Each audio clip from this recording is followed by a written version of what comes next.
All right, guys, welcome to the Digital Barbell podcast. This is the Digital Barbell Business Series podcast episodes. Today, we're going to be talking about creating your service and pricing and promoting your offer.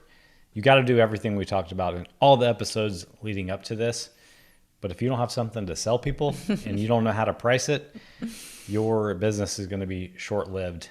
And we got to keep reminding ourselves too that these episodes are for existing coaches who want to take their business from a struggling side hustle to serious. So everything we're going to say today is kind of framed in that context. It's not about like how to become an online You've coach. already got a business. You're a coach. You're a coach. You're doing it. You're making some money. You're just trying to take it from a side hustle to a serious business that supports you and your family. You got it. So why does this matter, today's topic? Why it matters because what you decide to sell, how you price it, and who you're trying to sell it to is going to determine how often you're selling, how much money you can possibly make, and kind of what your lifestyle as a coach, as a business owner is going to be too. So this is important stuff, and it's what we're going to tell you in this episode is what we've learned through trial and error, and talk about what we've settled on now. That's not to say that, we're not going to change in the future, but we think this is a realistic plan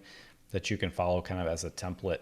And, if we were working with you one-on-one, we'd have to figure more out about you, but this is... this is like what we've chosen for our business and what has worked for us. And we'll go through all the options in it, not to say that some of the other options might not work better for you. That's right. So the goal with all this is to offer a service to people that aligns with the abilities that you have as a coach, what you're good at, what you're able to help people actually get results in. That should go without saying that if you're going to do this and be successful, you have to be really good at getting people results. It overlaps with what you enjoy doing most of the time. Doesn't mean you have to love every single thing that's part of running your business. It has to be something that people want and need. And you have to figure out how to price it in a way that's a win-win for both you and the client. So that's the overall goal with determining your product and figuring out who it's for and how to price it. So that's kind of the theme that we're going into this episode with. Let's talk about the main categories of services, because that's really what we're selling people at the end of the day is a service. We're trying to help them get in shape. We're trying to help them lose weight, get stronger, all that kind of stuff. We're not selling widgets or, a whey protein powder that you just go on and it's like a commodity that you're selling. Right. At the end of the day, this is a service that we're selling to people. The first category of services is really what we call one-to-many. When we started Digital Barbell, and we've talked about this before, we thought we were going to go straight into having a one-to-many product. What a genius idea. I was going to write programming. We were going to sell it for $20 to 1 million people. And that was all we were going to do. Right. And there's a lot of people that do this successfully, but I think the common thread in all those people is they probably got into social media at an early stage where it was really easy to attract a big audience, or they came in with a really big audience already. I wouldn't say that there's many people that do this. The people that it works well for are people with an established name. For example, like in our industry, if you are Rich Froning and you are the CrossFit champion and everybody knows who your name is, you can sell a $20 product because you have 1 million followers. And you have a lot of people who are willing to just buy that product because it has your name on it. So that's who this works really, really well for. But the thing of a one-to-many is you create your service, your product, it's a combo product service, I guess, in this circumstance. And you just create it one time and then you put it out there in the open and like multiple people are using the one thing kind of passively. So that's one of the pros about a one-to-many approach is you write it once and it's used thousands and thousands of times. There's less day-to-day correspondence with the people who are using the service, and you could look at it as a more like quote passive source of income because it's not requiring as much work on the day-to-day basis. The cons, this is probably going to cause you to like develop an app on your own to be able to take this thing from one to many people. That's extremely expensive. Like start at 6 figures and go up from there. And like Blakley said, it takes a huge pool of people to start with in order for a small percentage of those people to actually become clients. For example, you would need 500 clients paying you $20 a month to make $10,000 a month. Right. And if only 1% of your audience converts into being clients, run the numbers on that. What is that? 50,000 people you have to have. I'm not great at math, but it's a lot.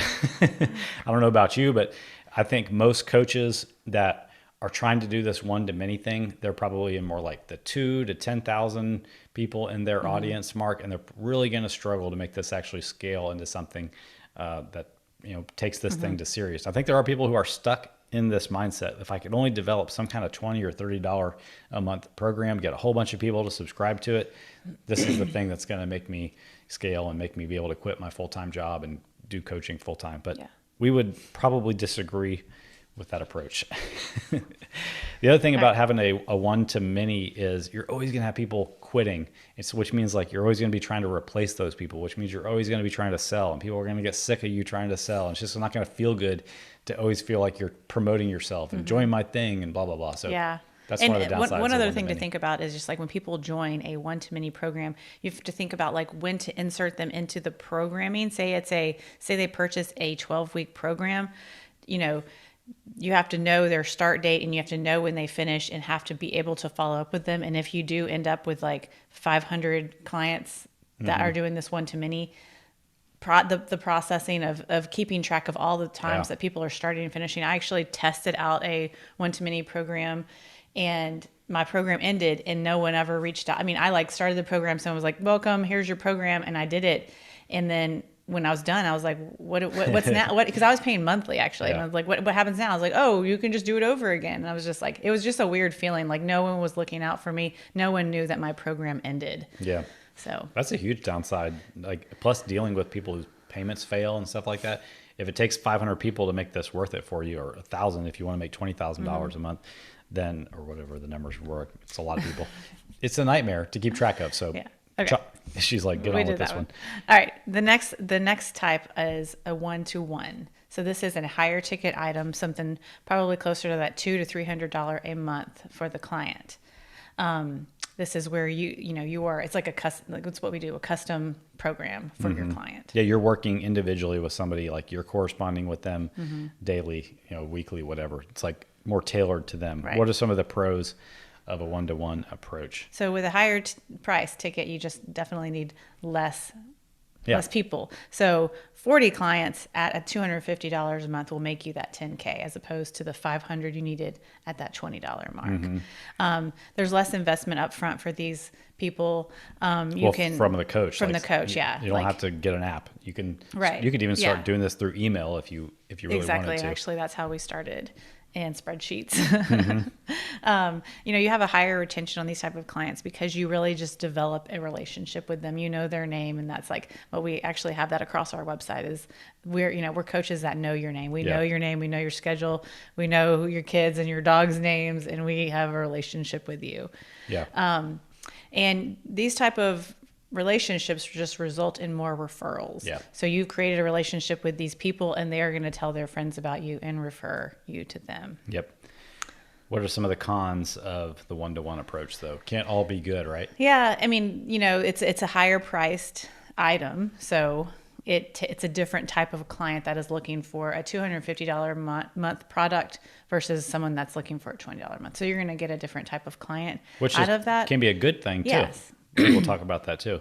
And, so it takes a little bit more time to build up these clients, especially since a lot of this is referral based.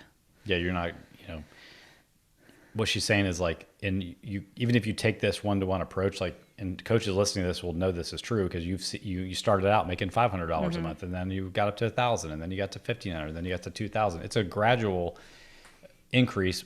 Assuming you do a good job and you retain most of your clients, and then they refer you and you get new clients through all the things we talked about in the previous episodes, it's a snowball effect. Right. But I see that as a good thing too, because it shows you that you're building something that's going to last for a long time. Yeah. It's more time consuming for the coach because you're working with one person versus you're writing one person's programming. You're, talking with one person about their nutrition versus writing a product and just sending it out to the masses. Yeah. So much more of a time investment on the coach's side. And on the day-to-day basis too, we coach our clients, we physically go in and review the workouts that they did. each day that we prescribe for them. We check, make sure they're making progress. We check any form check videos they sent, and all that takes time. That's not to say that's a bad thing. Just that's one of the caveats of a one-to-one approach is there's more time involved on the coaching side, which ultimately can limit how many clients you can take on, which ultimately limits your income that you can make. Yeah, but a way that we've worked around this is hiring more coaches to take on those clients. Here's one that maybe people who aren't coaches wouldn't know, but like it can be emotionally draining to have a lot of clients in a one-on-one situation too, because like you're helping people through things that they struggle with most of the time. So you're pouring yourself into somebody else constantly. Yeah. So you really have to be careful to not overload yourself with too many clients, and you have to make sure that you're taking care of yourself also, because if you are constantly helping other people without taking care of yourself, it's a quick road to burnout too. Yeah. And it hurts when you lose a client in this type of stage. You know them and you know their name and everything like that. So you get just a little bit more emotionally involved.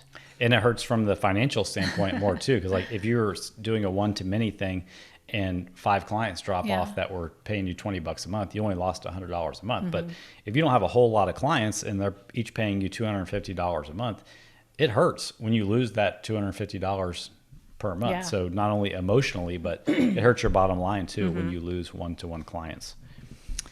And so there's one more, what do you call them? These like categories is within the one-to-one, you can do like monthly or paid in full options. So this means like, you can have people pay like for a 3, 6, or 12-month package. So they give you all the money up front and stay around for that time period. And sometimes people will offer a discount for going that route, like 10% really, off if you pay in full. And that's most of the reason why people would do this, is to get a discount to pay that much up front. And usually see these paid in full options marketed as like a 6-month fat burning program or a 3-month glute program, whatever. They're packaged up. So it kind of gives people this like, clean entrance and exit out of the program. And they're just going to pay X number of dollars and they'll be done with it after they do that. And I can see why for some people it would be a good, like, I'm going to go in knowing I'm doing this for 3 months. It's not just like an open-ended monthly reoccurring fee. So I can see that this is attractive for clients. Yeah. I think one of the downsides of doing paid in fulls is because it's for multiple months in a row, like the price is going to have to be higher than your monthly rate, unless it's a low service kind of thing, which if somebody doesn't really already know, like, and trust you, it can be harder to get that buy-in that they're going to give you even more money than what it would cost to work with you. Yeah. If you take 250 times 6 and you're just like, okay, here's your, with a 10% discount or something. Join my $3,000 program. Yeah. It's a lot to stomach up front for the client. Yeah. And these paid in full options usually require more of like a selling process, like outwardly, like you're going to need to talk about these things in your emails. You're going to need to have it on your website promoting it. You might want to spend some marketing dollars behind it. You're going to be posting about it on social media. Yeah. And if you remember way back to one of the first episodes, we talked about, you want to balance how much free value you're giving people with how many times you're asking for something back. You want to like provide at probably like a 10-to-1 ratio of times that you're asking for them to actually give you anything. But if you have a paid in full option, that's going to automatically raise the amount of times that you're asking for things. So think about if that kind of jives with how you want to be. Do you want to be selling, or do you want to be more passive in the way that you sell? And we'll talk about different ways to sell as we get on with that. Yeah. Another negative to paid in full options, at least I look at it as a negative, is if you're not great with managing your money, think about how hard it would be if you had a huge influx of money one month and then you didn't get any money for the next like 5 months. Yeah. Right. It was like a 6-month program. Right. So you're going to see a huge, increase in your revenue, and then you're going to have to make that up for the following months with other things.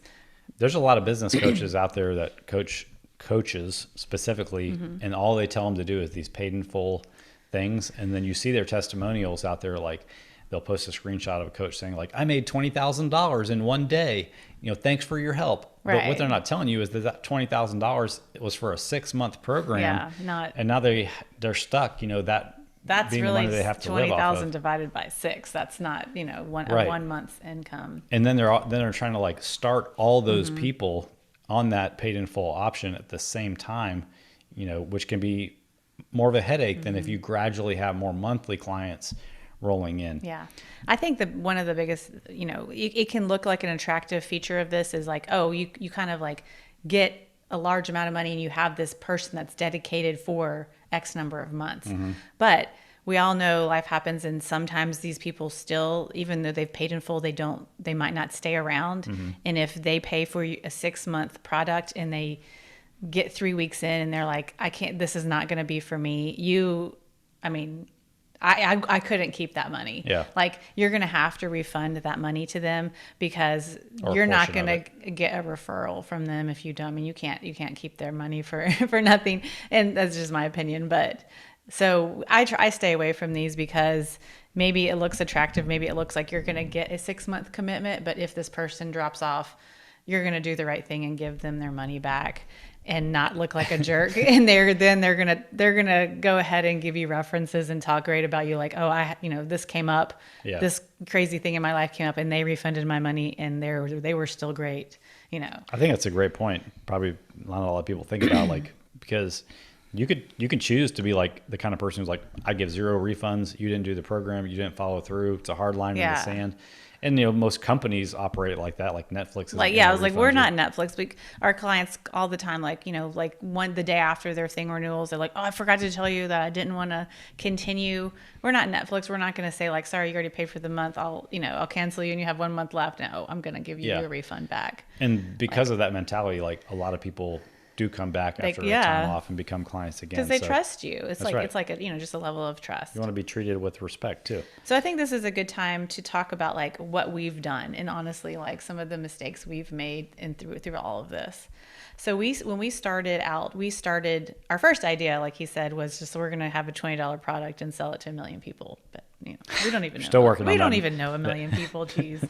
If you guys would tell your friends more, we'd know 1 million people by now. So then the second method that we chose was to create a 12-week program, and that people were going to sign up. And that's not a huge ticket item. That's something that, is still like accessible. It gets you, it's a little bit of a lower price range than like paid in full thing, than like a custom coaching program. So it's a little lower barrier of entry for the client, is what I'm trying to say. Yeah. So we started out with that. It was great. And then 3 months went by and everybody finished their programs and loved it, thankfully. And they were like, well, what do we do now? Yeah. And I was like, well, I didn't think about that. So then from there, we created that low ticket product. So for $40, we sold them just ongoing workouts. The biggest mistake we made is that I did not change the coaching level back then. This was back in like 2019 when we were starting. And I did for $40, we were giving them basically like custom coaching. We were reviewing all the videos, and it didn't really seem like a big deal until it steamrolled and several of these 3-month, programs went by, and then we ended up with a lot of people getting this reoccurring programming for $40 that we were full on coaching. And you were, I wasn't.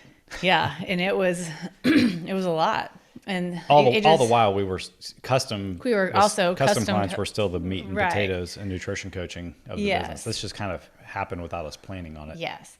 So all that to say, like, we do all 3 things that we've talked about. We have done some 6 and 12 month paid in full things. That's not really what we advertise, and that's only like by request, really.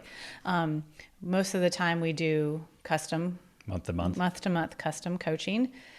Every couple months we release a 8-week program that is a paid in full, but it's 8 weeks, and then people can roll into a ongoing low level monthly programming. And this kind of gives us like 3 different sources of income. Our biggest source of income is the one-on-one custom coaching. We get little spurts every few months from the package deals, and we just continue to pour people that have been in our system into this low level coaching. People just can't be like, hey, I want the $40 a month coaching.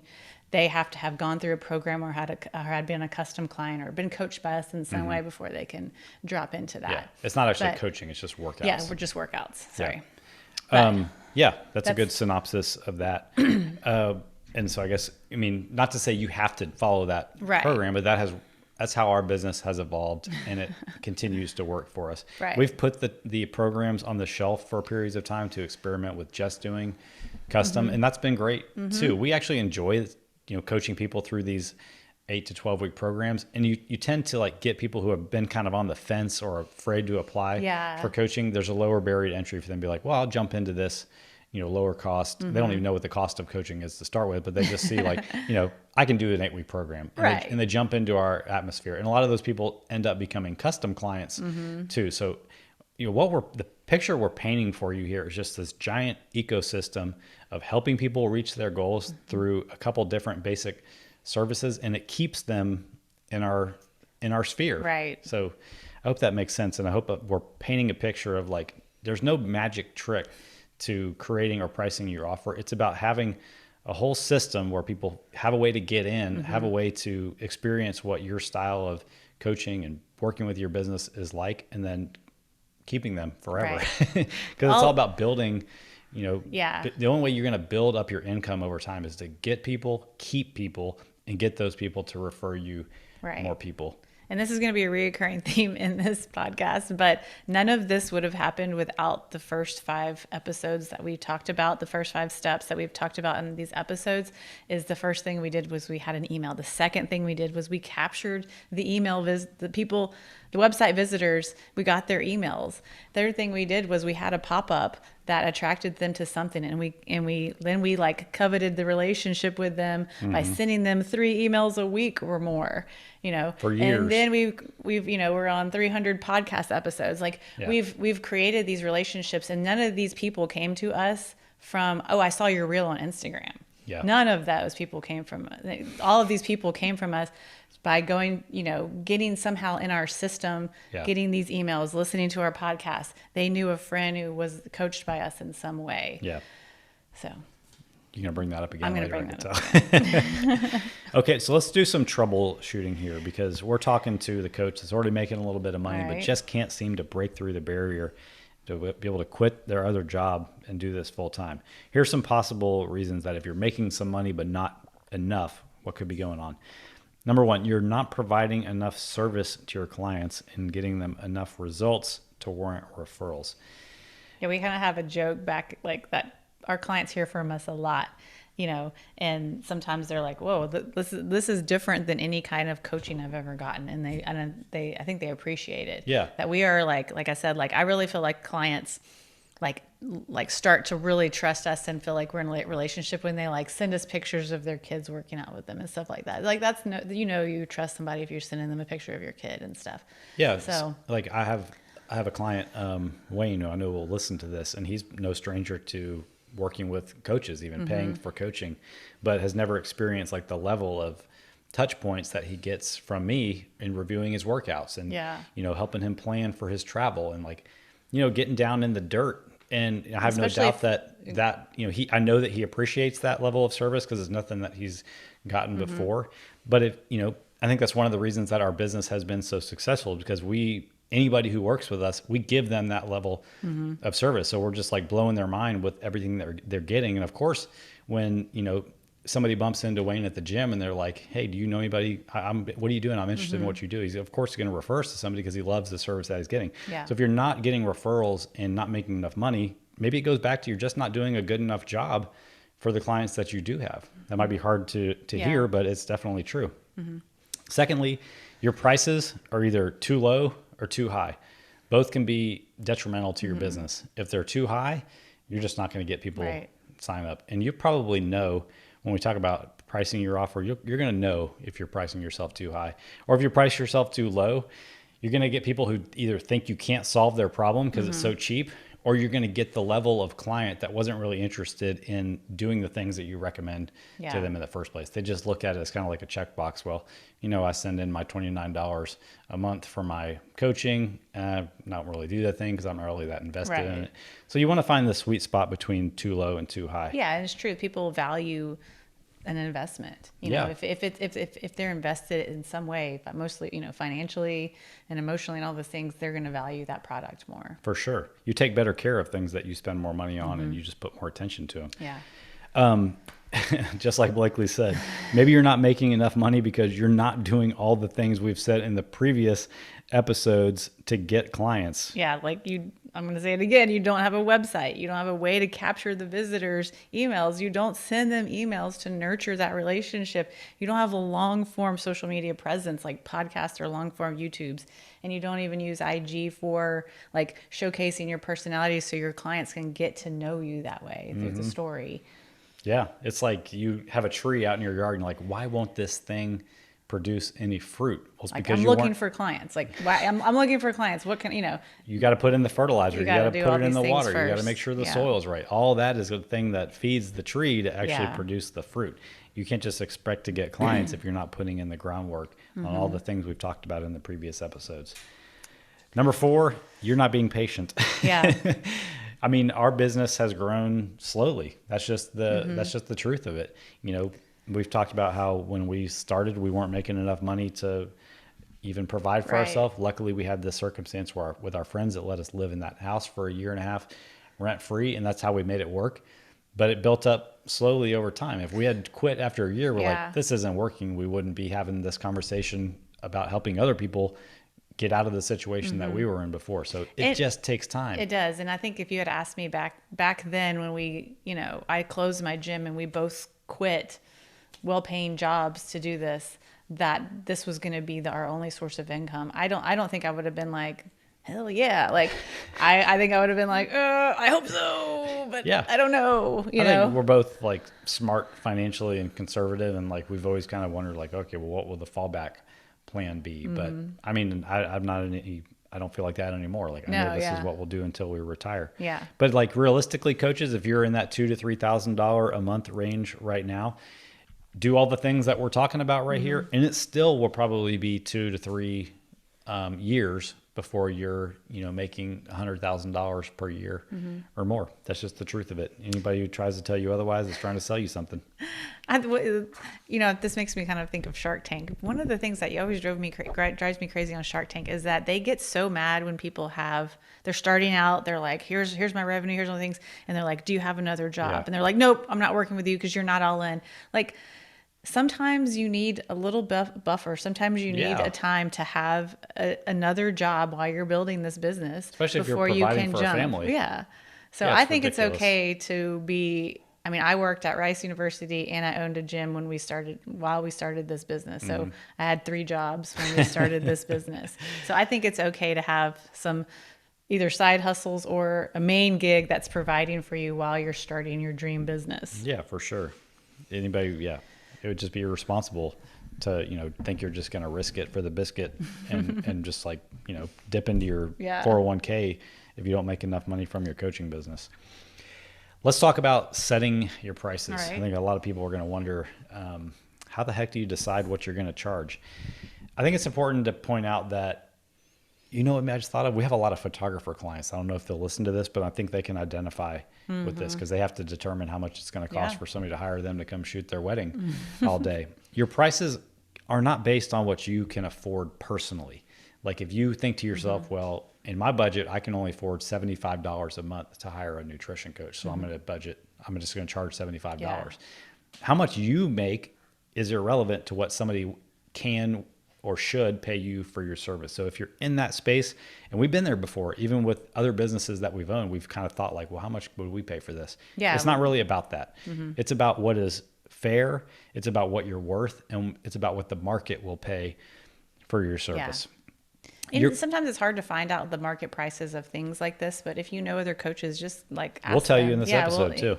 ask other coaches like what they charge for their products to kind of get like a feel for the market value. Yeah, it shouldn't be as secretive as it is. Also, I would say that your prices are something that we're going to change over time, and that they should change over time based on how long you've been doing this and how good you are at it. Like when I started nutrition coaching clients at your gym, I'm pretty sure I charged $99 for 3 months. Yeah. And that was like you were like getting some time under your feet. Yeah, it was 2018, and I remember like 2 guys in particular. After 2 months, they're like, dude, they were both like really business savvy. They're like, "What are you doing?" this is worth so much more than this is $33 a 33. month. Like, you got to start charging more for this. So anyway, but I was new at doing this, and I was honing my skills and my craft and all that stuff. So I'm not saying you need to charge $99 for 3 months, but set your prices at your level of competency or slightly above and work into it, and know that you can increase it over time. Yep.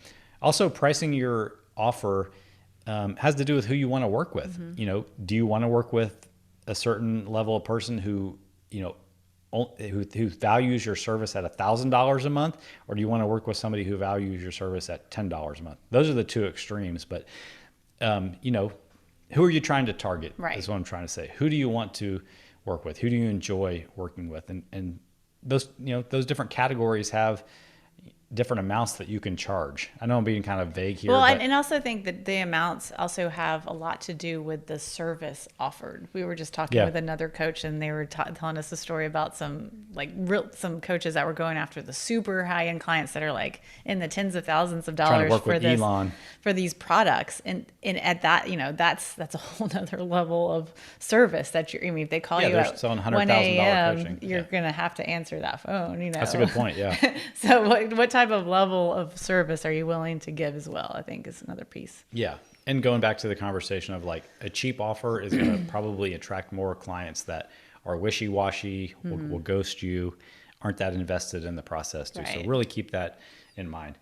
Also, the price that you decide to offer your service at needs to be something that you're comfortable asking for. Unless you just have a cart on your website where people like click a button, add coaching to cart, check out, you're probably going to have a conversation with people to talk about your pricing. And if you can't even get the words out of your mouth as to how much you're trying to charge, that's probably a good sign that you're trying to ask for too much. It's okay if you're a little bit uncomfortable with it, especially if you're new and you're like, I charge $300 a month, and you just you say it and you wait for them to respond. It's okay to be a little bit uncomfortable, but it's got to be something that you can even say out loud.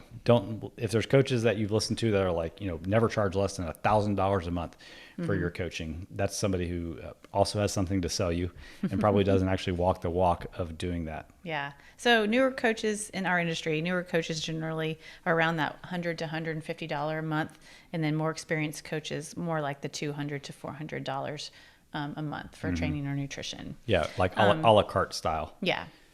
And another thing that we do is we've changed our prices quite a few times over the years, but we've grandfathered clients in to the price that they paid when they started. Except for those $99 for 3 month people. They're 5 years removed. They're gone. So if a client starts with you and they've stayed for 2 years, we feel like we're going to keep them at their price. That's just it's another benefit for them to continue to stay on, because they know, wow, you guys have really jumped up in price since I joined. They kind of like they're invested at that lower price, and it gives them a little bit of incentive to stay around too. CrossFit used this model when you could first open a CrossFit affiliate. It was $500 a year. And then if you joined at that time, that's still what they pay to this day. Yeah, our friends pay $500 for the affiliate. When I owned the affiliate, it was $3,000 a year. Yep. So when you got in at that price, it was a benefit for you to renew every year. You don't want to lose it. Yep. Use it or lose it. And then another thing that we do with our pricing is we incentivize people that want to do training and nutrition. So we take our a la carte price and we knock a big chunk off of that to make it more tempting for them to do both, not only like from a revenue standpoint, but they're just going to get better results if they're getting help with their nutrition and their training at the same time. Right. They're going to see better results on both sides because they're doing both. Right. So an example of that is if you're charging $250 a month for training, a $250 a month for nutrition, and someone wants to do training and nutrition, instead of it being $500, you could charge $400 for that. Right. And you could use that, like you get $100 off if you do both. And that both benefits, obviously your bottom line and their results. Yep. What about thinking about how much money you're trying to replace? You'll say, somebody's doing this as a side hustle, and if they could just get to $5,000 a month, they could quit their day job. Well, run some numbers. Like, what would you need to charge with a realistic number of clients to be able to replace that salary? Think about that when you're pricing your offer too. I can't give you the exact formula, but we'll talk about some like realistic client loads, and then maybe you can back into it from there. And continuing to keep track of these numbers, and this is not exactly what we're talking about, but having a spreadsheet and continuing to keep track of like where you are and having sights of where you want to be. Like weekly, I review our finances, and I know like what our revenue is, and I know where we want to be. And so it just gives you like this little like fire under your belly to like, okay, we need 4 more clients this month to get to this level. If Buttons is going to eat this month, we need 2 more clients. Go get them. No, it's just cool to watch the number. To you don't want to get to the end of every month and be like surprised, like, oh crap, I only made this much, or oh geez, like it's cool to keep track of it. Yeah. Don't say motivation. Don't say you can't keep track of your numbers. You can. Just takes practice. Yeah. This coming from the guy who does not keep track of the numbers. Take spreadsheets. You should definitely marry somebody who's really smart and really good at keeping track of stuff. I think last thing in this category is like contracts. Do we have a contract that locks people in? And the answer simply is no. We tell people that like it's best, like we like for you to commit to 3 months at least, because it's going to take 3 months to like get some results and start this whole process working together. That being said, if someone leaves after the first month, we do not charge them for 2 extra months. It goes back to the paid in full kind of thing. It's more of like a verbal commitment. It's like, more yes, of I'm going to I'm going to stay on for at least 3 months. Yeah, it's an emotional commitment. Yeah. Like kind of go into it with the expectation that I'm not going to be a program jumper and just jump to the next thing. Plus, like anything that you're starting new, like a lot of the effort is going to come at the beginning of the thing, as far as like learning the systems and getting to know you and customizing things to you and developing your nutrition program. Like help us get some momentum by you mentally committing to this for 3 months. So if you're not doing that as a coach, I would encourage you to like at least put the idea out there when you sign people up, but then don't be a butthole about being like, nope, you said you would do this for 3 months, when obviously somebody is not into it anymore. You're not going to make any friends that way. All right. Let me mention this real quick before we move on. How many clients can a coach handle? There's been, for a lot of the time of Digital Barbell, it was just Blakley and I, we handled all the clients, and we still have a lot of clients each. And I would say from experience and talking to other coaches, a good workload for a coach is somewhere between 30 and 60 clients. I know that's kind of vague because it depends if they are training only, training in nutrition, or nutrition only. Like I said before about how much you're pouring into these people, that's really the limiting factor. Yeah, time is a factor too, but if we're trying to make this your full-time job, you're going to have enough time to service these people. But you want to make sure you have the mental energy to pour into these people, and it can get to be too much, especially if you give your clients a lot of access to you. If you go beyond that, 50, 60 client mark. So when you're running your numbers, you're like, all right, I'm going to charge $200 a month and I'm going to have 200 clients. That's probably not realistic. 30 to 60 is probably something you should base your potential income off of.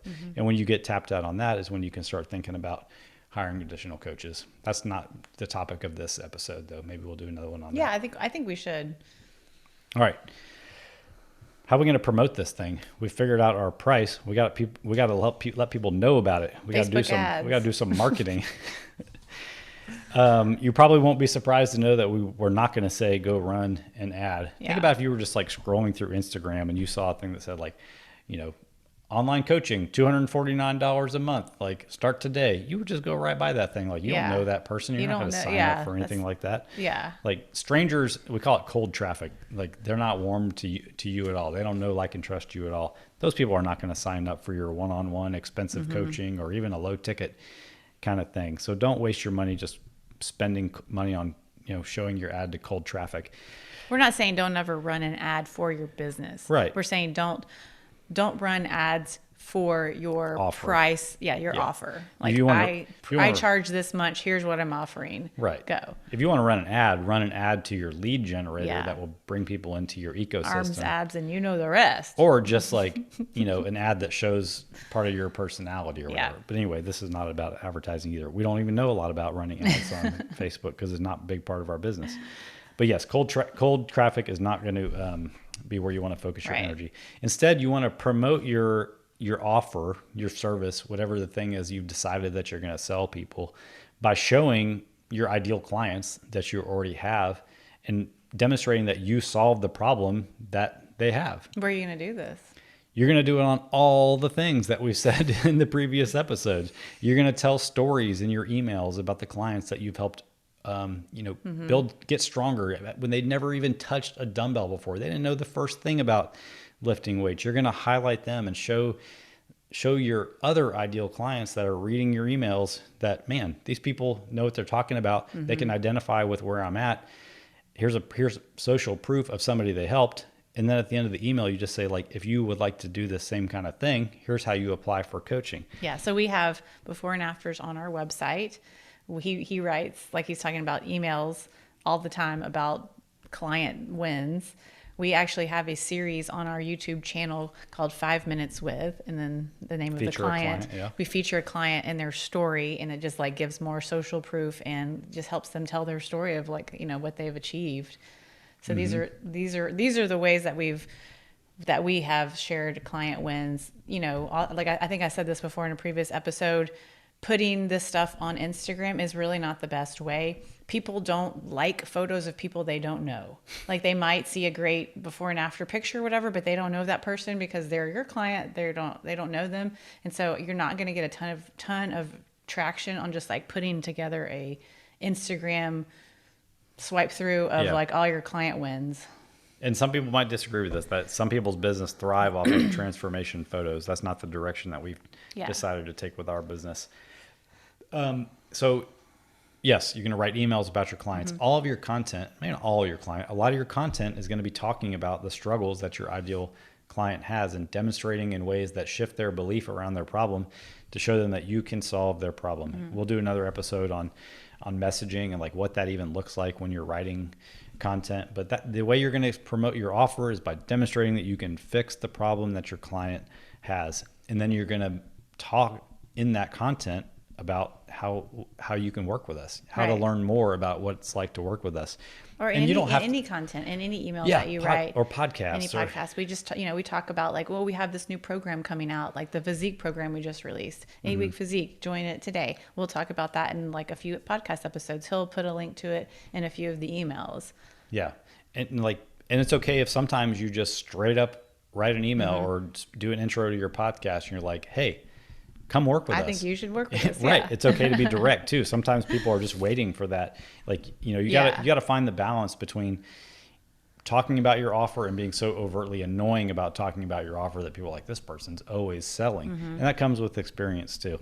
And I think this goes back to when I was talking about all the different methods that we've done back when we first started it and we were releasing our thing called Body, the 12-week program. We were releasing it every month.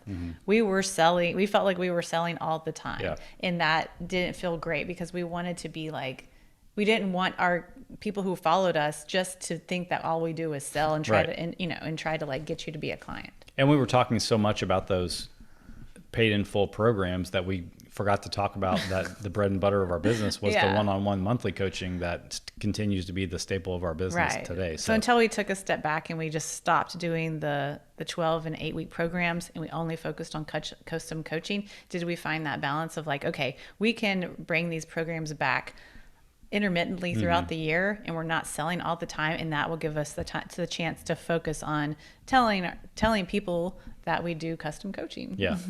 If you have like a quote method or something about the way that you coach your clients, kind of like the way that we guide our clients through our 5-step nutrition freedom framework, talk about that. Like you'll start to be known for that problem that you solve. Some coaches will even tell you have to give your coaching a name, otherwise people will just be confused by what you do. You don't have to take that advice, but if you already do have, a method that you take people through, talk about that. So like, it becomes known and you become known for that. Yeah. And then you can, if you have a client that you just love working with, ask them if they know anybody else like them who could benefit from what you do. Yeah. I mean, you might be surprised. If they really love working with you, they also probably love talking about you to their friends too. And if you give them an opportunity or even an incentive to refer you, you might pick up a couple clients that way too. This is a huge benefit to the online coaching atmosphere, because back when I owned a gym in Houston, a huge city, people would often be like, oh, I wish my friends could come here, but they live 40 miles away on the other side of Houston, you know, and it's easier whenever it's an online platform like, oh, I wish my friends could work with you, and they can. Yeah. Good point. Yeah. That was actually like kind of how Digital Barbell started to grow in the beginning, was gym clients referring their friends and family who were in other places. What did we say here? Last thing we said was we promote our products on our website, on our pop-ups, in our emails. We get people to learn about us. We mention the way we help solve people's problems, and that feeds into this whole ecosystem that we keep talking about. If you've noticed, that is the recurring theme, is all of this stuff matters. It's not one weird thing that you need to do. You need to have a service. You need to price it right. You need to have the website. You need to write the emails. You need to have a podcast. You need to have a YouTube. And you don't have to do it all at once, but eventually you need to work towards having all these things. Yeah. And that is what's going to turn this thing from a side hustle into a serious business. Mic drop. What are we talking about on the next episode? Check your notes. We are going to talk about talking to your ideal client. This is going to get into kind of like messaging. Yep. Who is your ideal client, and how are you going to talk so they know you're the solution to their problem? Yep. This will be a good one. All right, guys. Hope you enjoyed this episode. We will catch you next week.